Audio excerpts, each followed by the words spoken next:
Hi, ACU family. I am Krystal Jackson. I serve here at ACU Dallas as the Senior Manager of Undergraduate Student Success. I've been at ACU here since 2016, and I was also the founding president of our Minority Employee Resource Group, also known as MERG.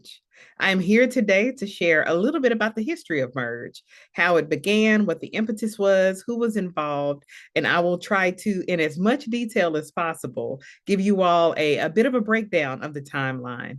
I do have my notes with me, so if you see me glance down, it's just so that I can remember all of the details, okay? And I will also say our former Vice President, Stacy Shelby, she may have some details that I have forgotten. So if you have not watched her video, watch her video as well.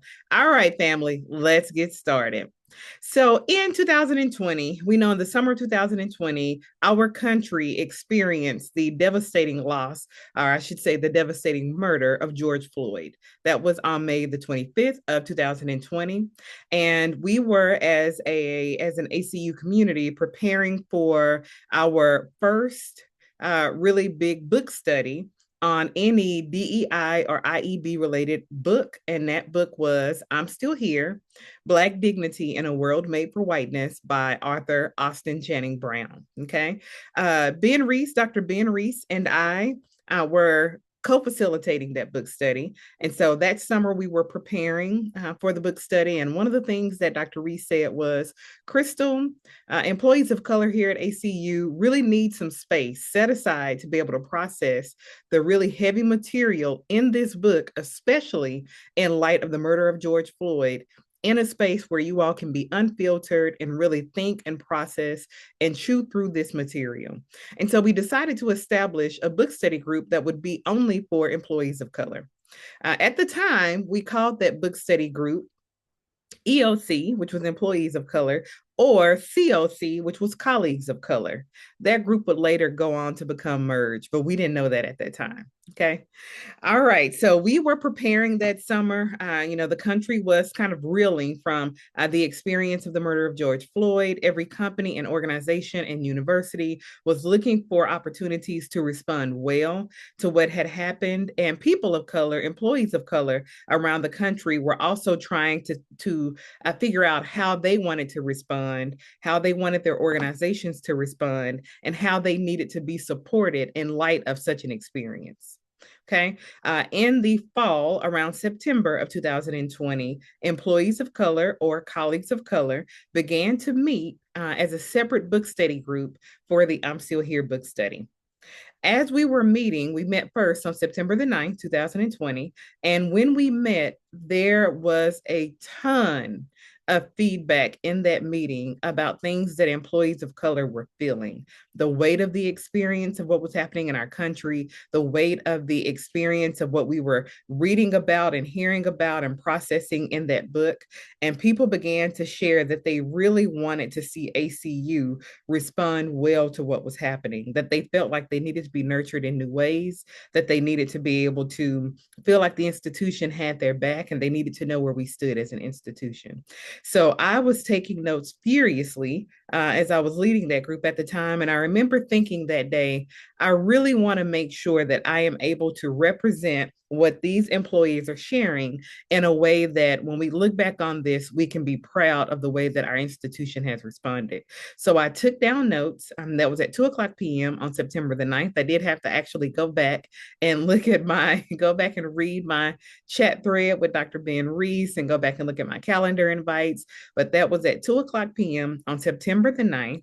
The meeting ran until 3:00, 3:15. And at 3:45, I wrote Ben and said, hey, I need to talk. We have employees who really have a lot to share, and I need somewhere to put all of this.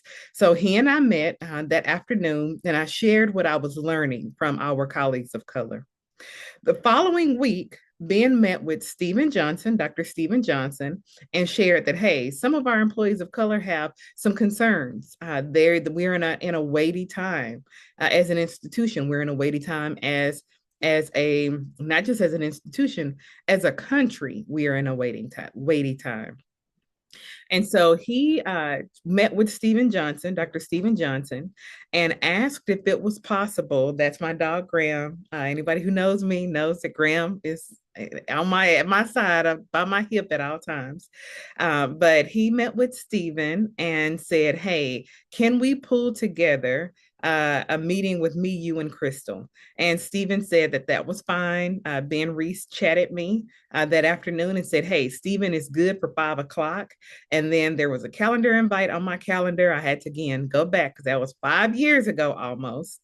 But there was a calendar invite on my calendar for a meeting with me, Stephen, and Ben, in which I shared some of the feedback that was coming out of the group. Stephen said, "Hey, we want to hear this and we want to respond well. Can you go back to that group and kind of organize these thoughts? And let's talk about how we want to, where we want to go from here, what we want to establish."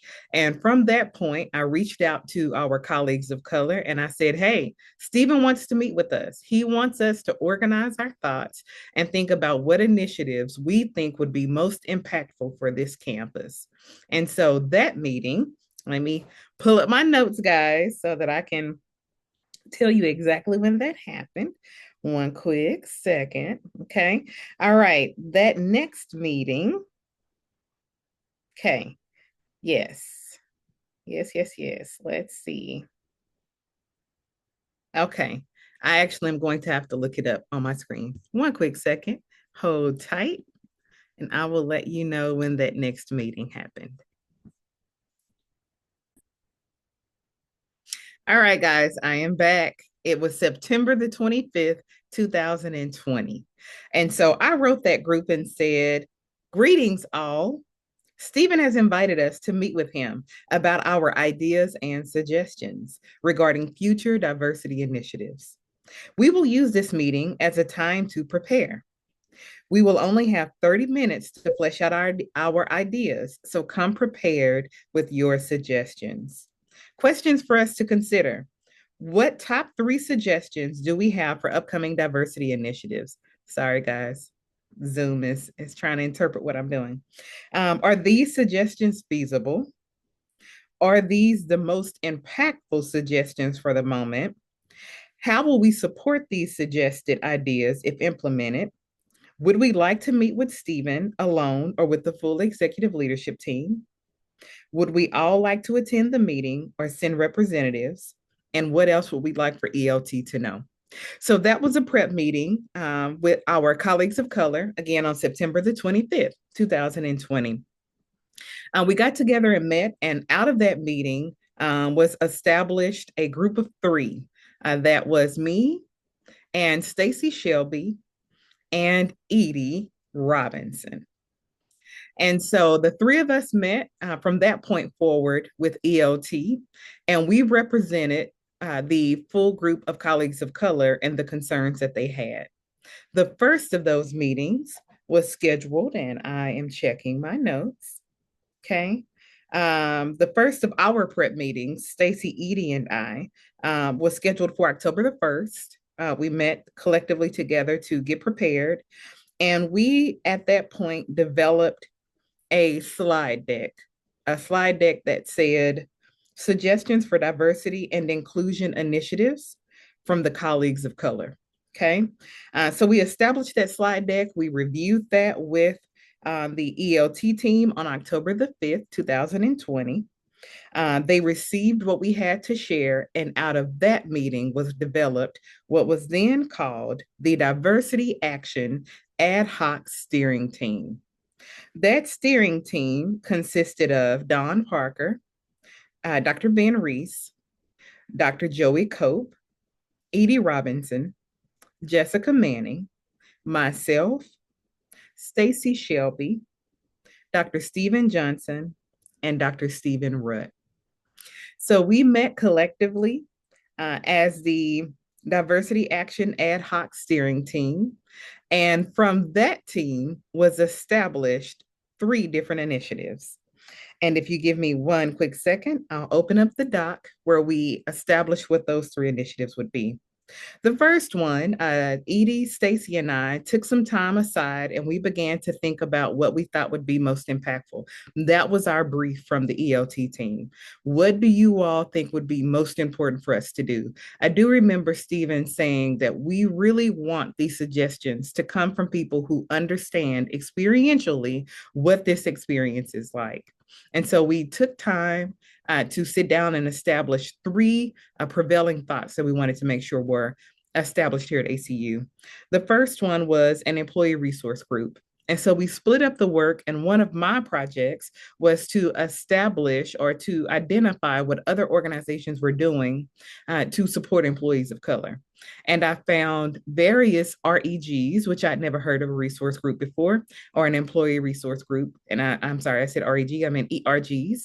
I had never heard of an ERG before, but I saw that AT&T had an ERG. I saw that many other organizations had ERGs that went by different names. Amazon had ERGs. Other universities had ERGs. And so we decided that we would establish here at ACU what we would call a minority employee resource group. There were not enough employees of various different ethnicities that we could break out into separate resource groups like some companies had. Some companies have a Latino or a Latinx resource group. They have a resource group for Black employees. They have a resource group for Native employees or for Pacific Islander employees. We only had a small group of employees of color at the time.